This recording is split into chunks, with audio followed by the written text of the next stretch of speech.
the, well, we want them to play, and they're right on that cusp of, they are day to day. Obviously, Anderson made it through practice, no problem. So that's what we had suspected. He was close to being ready, but he'll only play one of the two. I mean, we're going to split tomorrow and the following day, and the back-to-back. And if I had to guess right now, he'd probably play the second one and give another day to skate and get back into it.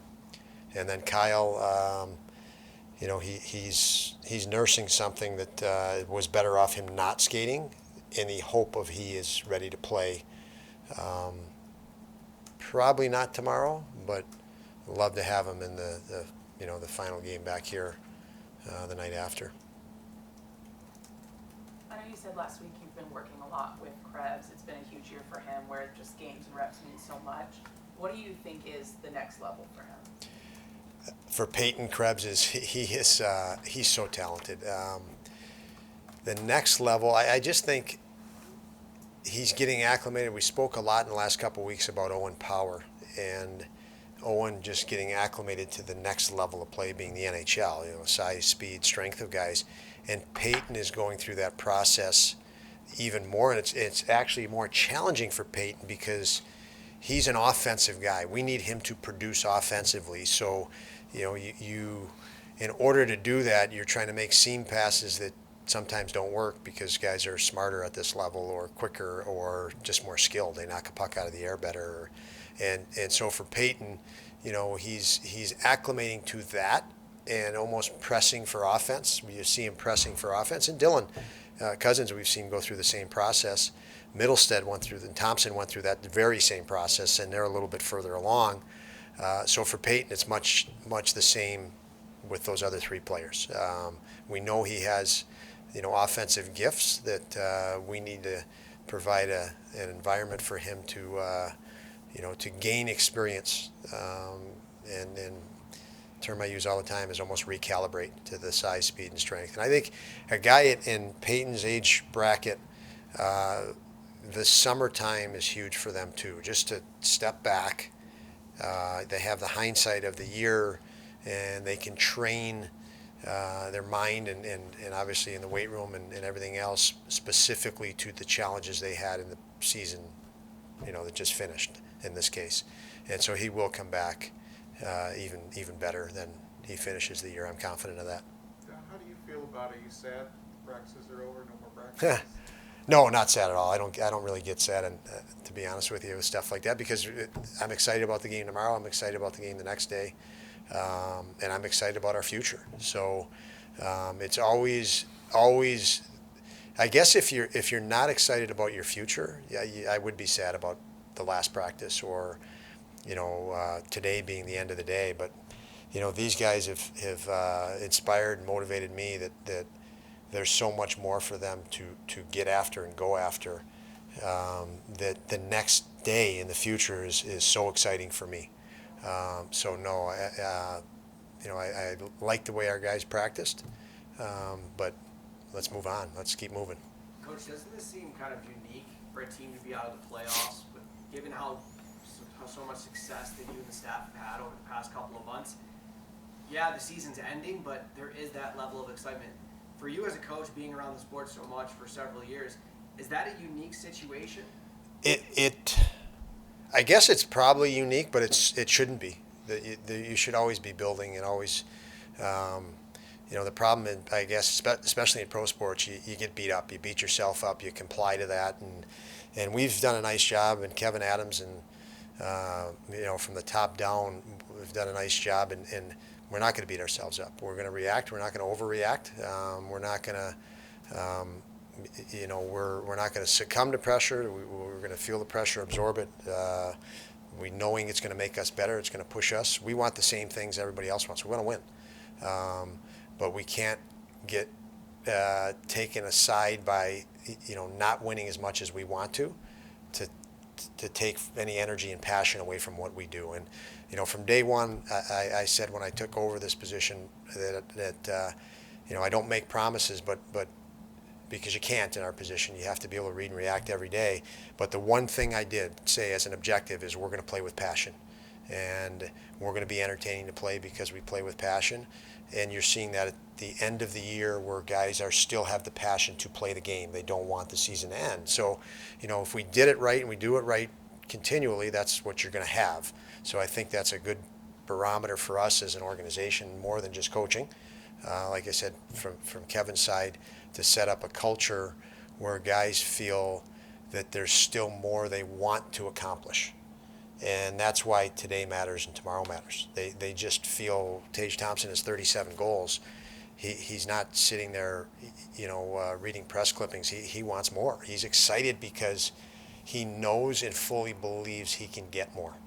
And that is the culture we had hoped to set, that the appetite for more is always there. And we're approaching the end of a season, and that appetite is not satisfied, which is good. It's totally different than, feeling like the season wore on you.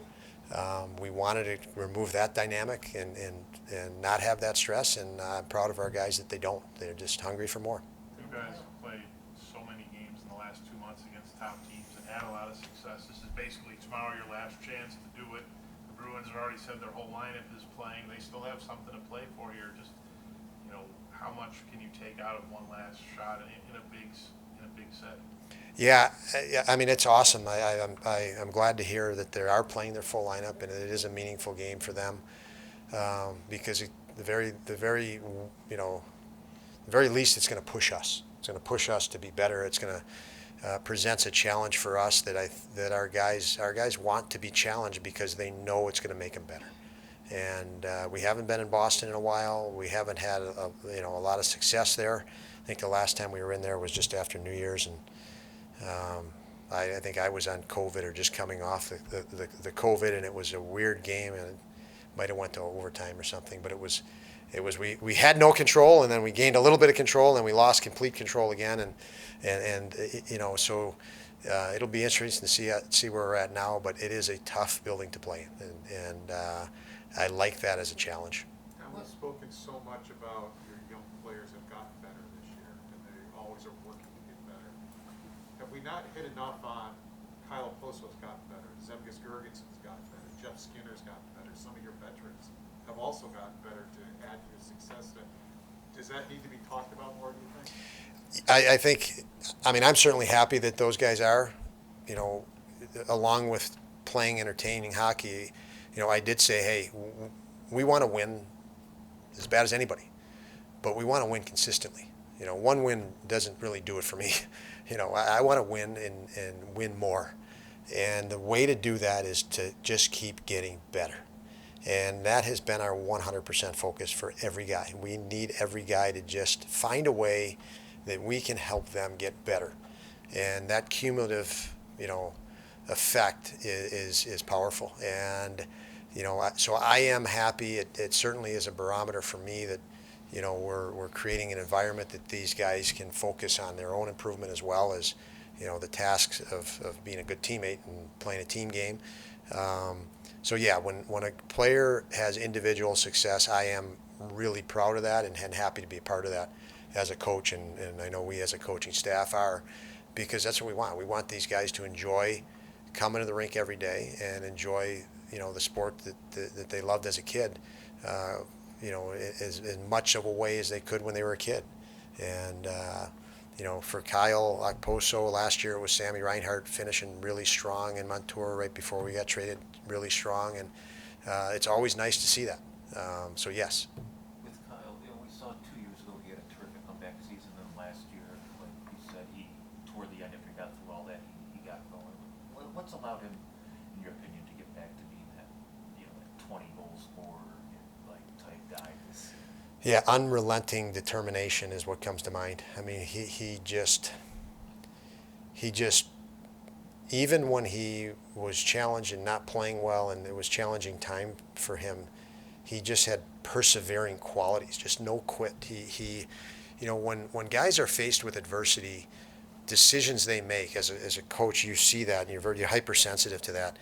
Is he hanging his shoulders? Is he pouting? Is he mystified? And then there's the other breed that's just actively trying to figure it out. He's on the ice earlier, staying on the ice later, grabbing one of the skill coaches and, saying, can I work with this, asking for more video. So they're proactive in the adversity they're facing or the challenge they're facing. They're not happy with their results, but they're actively seeking ways to fix it rather than dwelling on it or finding excuses. And so for Kyle, his determination is infectious. And there's so many attributes that you love about the guy, but it is happy to, it makes everybody happy around him to see him excited. Coach, it seems more people than not would say that this team should contend for a playoff spot next season. Can you give us a 1-minute masterclass as a head coach on how do you turn a franchise around so quickly like you've been able to do? Well, we haven't turned it around, so that's what I will say first of all. And we do have a long way to go because I just see how much better our guys can get and need to get. And we'll just keep focusing on that. I mean, it just, like I said, everything will work out if we just keep the picture small and to in a window and to the areas that we can really control.